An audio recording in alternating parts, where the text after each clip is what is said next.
بیٹا وہ تھا کہ شہرت کٹ گئی، نوکے نیزہ پہ بلند ہو کے قرآن پڑھ کے بتایا دماغ پہ شک نہ کرنا، بدن کربلا رہ گیا، دماغ شام آیا، جملہ ضائع ہو گیا تو دکھ لگے گا، دماغ شام آیا، سرے حسین نے قرآن پڑھ کے بتایا، وہ باپ تھا کہ جس کے دماغ میں زہر اترا تو اس کو کوئی فرق نہیں پڑا، یہ بیٹا ہے، بدن کربلا رہ گیا، دنیا یہ سمجھ رہی تھی کہ ہم نے حسین کو مار دیا، حسین نے کہا نہیں، مجھے کوئی ختم نہیں کر سکتا، کیوں؟ کیونکہ میں حجت الہیہ ہوں، اللہ کی حجت کو کوئی ختم نہیں کر سکتا۔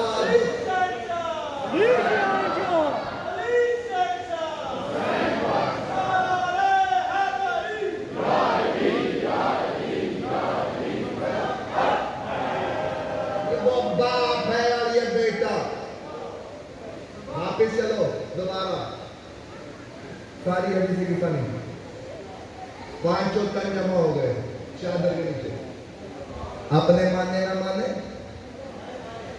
غیروں کی کتابوں میں لکھا ہوا، مسلم کی حدیث ہے، صحیح مسلم کی حدیث ہے، پانچوں تن جب چادر کے نیچے آ گئے، وہ عرش پہ رہنے والے نے اللہ سے پوچھا یا رب ومن تحت الکساء، چادر کے نیچے کون ہے پروردگار؟ میں ہاتھ جوڑ کے آپ کی طرف سے سوال نہ کروں جبرائیل سے، جبرائیل کس کے بارے میں پوچھ رہے ہو؟ وہی رسول ہیں جن پہ روز وہی لے کے آتے ہو، وہی زہرا ہیں جن کی تم چکی چلاتے ہو، وہی حسنین ہیں جن کا تم جھولا جھلاتے ہو، وہی علی ہیں جن پہ تم سبق پڑھتے ہو، آج تمہیں پتہ نہیں چلتا کہ کون ہے، روز تو آتے ہو، روز تو ملاقات کرتے ہو، تو آواز آئے گی احمد رمان جب آتا ہو تو الگ الگ ہوتے ہیں، آج نور ایک جگہ ہے، تو توحید کے ماننے والوں تمہیں یہ ماننا پڑے گا، جب پانچ نور ایک چادر کے نیچے آ جائے تو اللہ کا سردار ملک بھی ان کو پہچان نہیں سکتا، اور تم ساتھی میں اتنی ضرورت کیسے آ گئی کہ تم مصطفیٰ کو کہے کہ مجھ جیسا ہے؟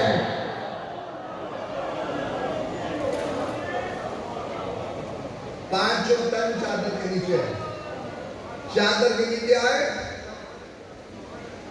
پانچ تن، اللہ نے آواز دی یا ملائکتی یا سبحان سماواتی انی ما خلقت سماعا مبنیتا ولا ارضا مدیتا ولا قمرا منیرا ولا شمسا مضیتا ولا فلکا یدور ولا بحر یجری ولا فلکا یسری الا فی محبت هؤلاء الخمسة الذین هم تحت الکساء، ہم میرے ملائکہ اے آسمان پہ رہنے والوں، نہ میں دریا بناتا، نہ سورج بناتا، نہ چاند بناتا، نہ میں آسمان بناتا، نہ زمین بچھاتا، نہ دریا کو روانی دیتا، نہ کشتی چلاتا، نہ کشتی کو روانی دیتا، اگر میں ان سے محبت نہ کرتا، میں نے ان سے محبت کی تو دریا بنائے، میں نے ان سے محبت کی تو چاند بنایا، میں نے ان سے محبت کی تو سورج بنایا، میں نے ان سے محبت کی تو آسمان بنایا، میں نے ان سے محبت کی تو کشتی کو روانی دی، پروردگار قانون بن گیا، جب کوئی کسی سے محبت کرتا ہے تو اس کے لیے کچھ بناتا ہے، پروردگار تو کل شے قدیر تھا، تو نے بنایا تو ان کے لیے چاند بنایا، تو نے بنایا تو ان کے لیے سورج بنایا، تو نے بنایا تو ان کے لیے آسمان بنایا، ہم جیسے کیا کرتے، لیکن محبت کا تقاضا یہی تھا کہ کچھ بنایا جاتا، پروردگار ہم نے بھی بنایا، ہم نے اس سے محبت کی تو عالم بنایا، ہم نے محبت کی تو تعزیہ بنایا، ہم نے محبت کی تو زلزلہ، یہ محبت کا تقاضا ہے،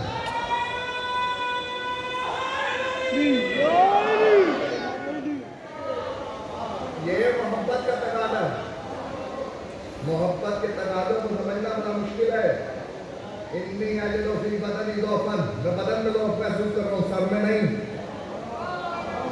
اگر سر میں ضعف ہو تو پھر رسالت نہیں رہتی، دماغ میں ضعف ہو تو مصطفیت نہیں رہتی، استفائیت نہیں رہتی، تاریخ نے یہ لکھا چھوڑو موڑ جاتی تقریر، لیکن ایک جملہ سن لو، آ گیا تمہارے مقدر میں، یہ تو علی ہے نا جو رسول کا دماغ ہے. ذہنی پستگی اس وقت ہوتی ہے جب انسان نکاحت کا شکار ہوتا ہے, کمزوری کا شکار ہوتا ہے, پھر انسان کا دماغ کام کرنا چھوڑتا ہے. لہو نکلے نا لہو جسم سے تو دماغ پستگی کی طرف جاتا ہے, سوچنا ختم کر دیتا ہے. ایک جھلک علی کے نوکر کی نہ دکھاؤں. نوکروں کا یہ عالم ہے, سرداروں کی تو بات کی اور ہے.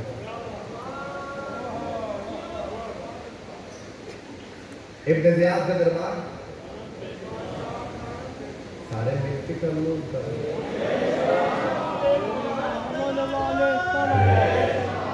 ابن زیاد کا دربار ہے, میثم کو بلایا گیا.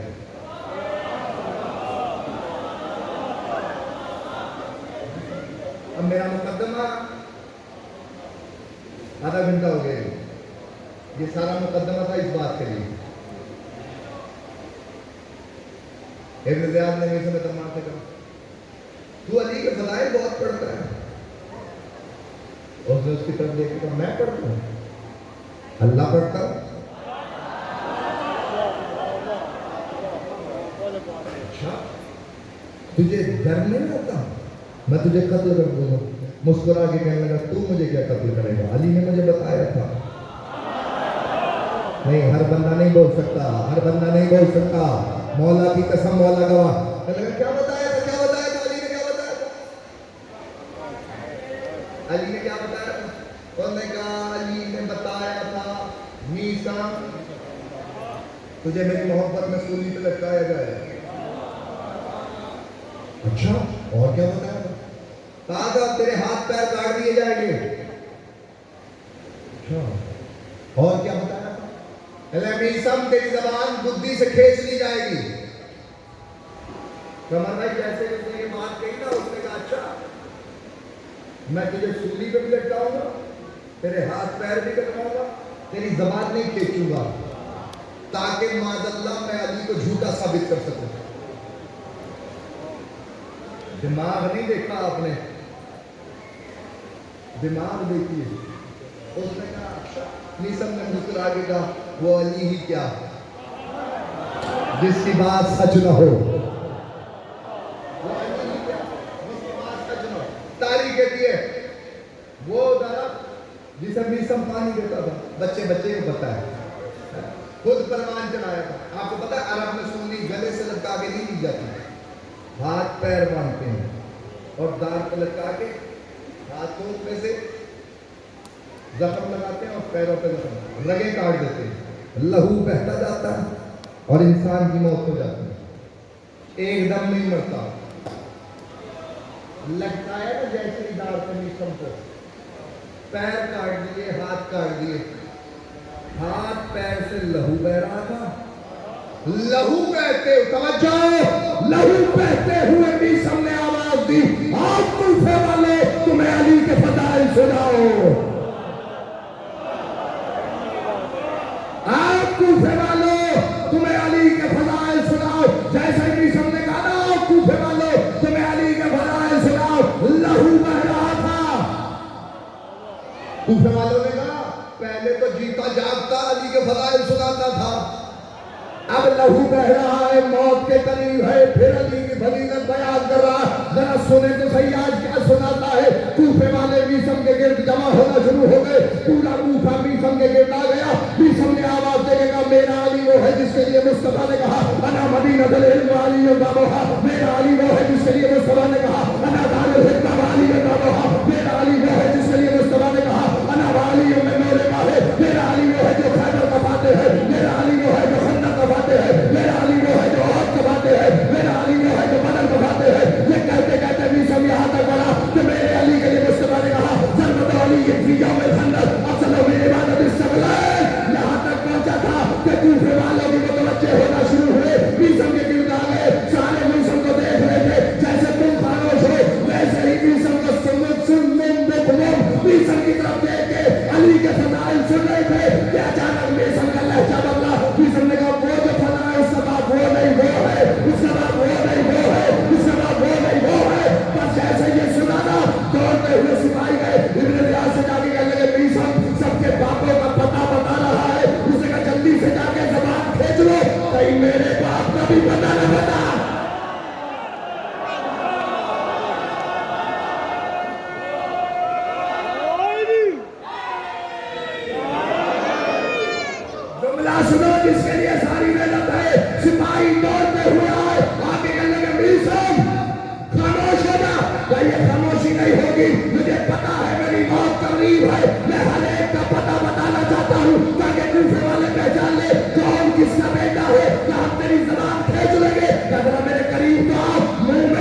ہے غلام آباد میں فخر لاہور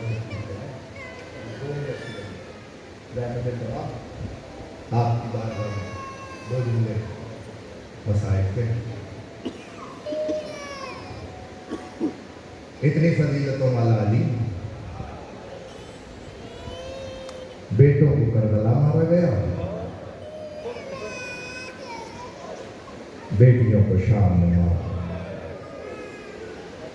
ڈھلتی ہوئی شام ہے، دل کر گیا میرا ایک روایت سنا دوں۔ فضائل میں نے چھوڑ دیے، مسائل مکمل کروں گا۔ زہری صحابی ہے امام کا، آ کے کہتا ہے مولا سجاد سے، مولا میرے بیٹے کی شادی ہے، میرے گھر تشریف لائیں، میرے بیٹے کو سیرا پہنائیں۔ خون رویا امام، رو کے کہتے ہیں زہری بات ہے کربلا ہم نے شادیوں میں جانا چھوڑ دیا۔ جب کسی جوان کو سیرا پہنتے ہوئے دیکھتے ہیں ہمیں کبھی اکبر کا سیرا یاد آتا ہے، کبھی قاسم کا سیرا یاد۔ اس نے کہا مولا نہیں آپ آئیں گے تو میں بیٹے کو سیرا پہناؤں گا۔ مر نہ جائیں ہم شیعہ انہی جملوں پہ۔ غربت سید سجاد انتہا نہیں ہوگی۔ رو کے کہتے ہیں زہری تیری برادری کے لوگ بھی آئے ہوں گے، اور جب میں شادی میں آؤں گا تو میں خون روؤں گا، مجھے اکبر یاد آئے گا، مجھے قاسم یاد آئے گا، تیری برادری کے لوگ کیا کہیں گے، تیرا سردار کیسا ہے کہ تیری شادی میں خون رو رہا ہے۔ رو کے کہتے مولا مجھے کسی کی پرواہ نہیں ہے۔ تڑپ کے امام سجاد نے کہا زہری تجھے ہم نے بتایا کہ ہم نے بعد کربلا خوشیوں میں جانا چھوڑ دیا ہے۔ رو کے کہتا ہے اچھا مولا پھر اگر آپ نہیں آئیں گے نا پھر دعا کرے میرا بیٹا مر جائے۔ تڑپ کے امام سجاد نے اس کے لبوں پہ ہاتھ رکھے کہا زہری جوان بیٹوں کی موت نہیں مانگا کرتے، جوان بیٹوں کی موت ضعیف کر دیتی۔ اسے کہا مولا پھر کوئی نہ کوئی ایسا سبب تو ہو کہ آپ میرے گھر آئے۔ عزادارو اپنی قیمت پہچانو، اپنی قدر پہچانو۔ تڑپ کے مولا سجاد کہتے پھر ایسا کر اگر تم میرے بابا حسین کی مجلس کرے تو میں تیرے گھر آ جاؤں گا۔ اس نے کہا مولا وعدہ ہو گیا، میں پہلے آپ کے بابا حسین کی مجلس کروں گا، اس کے بعد میں اپنے بیٹے کو صحرا پہناؤں گا۔ تڑپ کے مولا سجاد نے کہا وعدہ ہو گیا زہری، میں تیرے گھر ضرور آؤں گا۔ زہری جانے لگا، قمیص دوڑتی ہوئی آئی، اس نے آ کے کہا مولا سجاد زہری سے کہیے پردے کا انتظام بھی کروائے، پھر اکیلا سجاد نہیں آئے گا بلکہ زینب بھی بھائی کے مجلس میں آئے گا۔ تیاری کرو میں جملہ کہنا تھا۔ آ گیا میرا مولا سجاد زہری کے گھر، مسرت بچھائی گئی، فرش عزا بچھایا گیا۔ تاریخ کہتی ہے شاعر بلایا گیا، اس نے مرثیہ پڑھنا شروع کیا۔ امام نے کہا بتا تو صحیح نزاداروں کو میرا اکبر گھوڑے سے کیسے اترا، بتا میرے قاسم کے ٹکڑے کیسے ہو گئے، اب بتا میرے بابا کو کیسے قتل کیا گیا۔ تاریخ کے لیے جب شاعر سارا مرثیہ پڑھ چکا نا، امام نے کہا زہری چراغوں کو بجھا دے تاکہ کوئی شرما کے نہ رو سکے۔ زہری نے چراغ بجھا دیے، جب مرثیہ ختم ہوا چراغ جلائے تو اسے امام نظر نہیں آئے۔ مر نہ جائے ہم شیعہ، مقتل کہتا ہے ایسے میں زہری نے دائیں دیکھا اسے مولا نظر نہیں آئے، بائیں دیکھا مولا نظر نہیں آئے، طرف کے دیکھا تو دروازے کے باہر اس کے گھر کے کھڑے تھے، ہر ایک کے عزادار کے سامنے ہاتھ جوڑ کے کہتے تھے وہ تمہارا شکریہ تم میرے بابا حسین کو رونے کے لیے آئے ہو، تمہارا شکریہ تم علی اکبر کو رونے۔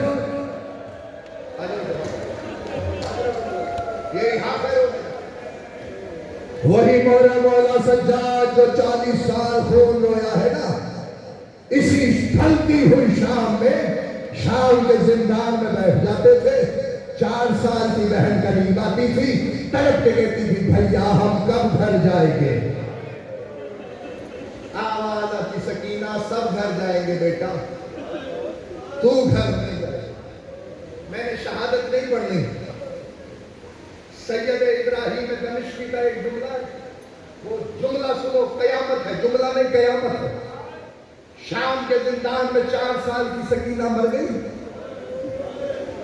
ہاتھوں میں بھائی کے جنازہ تھا، دفنا کے نہ بہن کو، سال کی قید۔ سنو گے تاریخ کے یہ جملے ہیں۔ سکینہ بی بی زندان کے دروازے پہ آ جاتی تھی، شام کی عورتیں آ کے کہتی تھی بتا تیرا اکبر کتنا پیارا تھا، بتا تیرا اصغر کتنا پیاسا تھا، بتا تیرا چچا کتنا بہادر تھا۔ سکینہ ساری روایات کربلا کی سناتی، شام کی عورتیں اپنے گھروں کو چلی جاتی۔ ایک دن جب شام کی عورتیں آئی، دروازے پہ بچی کو نہیں پایا، چڑھ کے کہتی بچی آ ہمیں کربلا کی کہانی سنا، معصومہ آ ہمیں کربلا کی کہانی سنا۔ بچی کی کوئی آواز نہیں آئی، کڑک کے میرا قیدی امام اٹھا، اٹھ کے کہتا ہے وہ جو تمہیں کہانی کربلا کی بتاتی تھی وہ شام کے اندھیرے زندان میں مر گئی ہے۔ ادارہ جملہ قیامت ہے۔ مقتل کہتا ہے شام کی عورتوں نے جا کے اپنے گھروں میں کہا آج کے بعد ہمارے گھروں میں چولہا نہیں جلے گا جب تک یہ قیدی آزاد نہیں ہوں گے۔ شامیوں نے آ کے قصر یزید کو گھیرا۔ مقتل کے یہ جملے ہیں یزید سے کہا انہیں چھوڑ دے، وہ جو باپ کے غم میں روتی تھی وہ مر گئی ہے، اب اور کتنا ظلم کرے گا، شام میں عذاب آ جائے گا۔ اس نے رخصت کیا، میں نے سارا مضمون چھوڑ دیا۔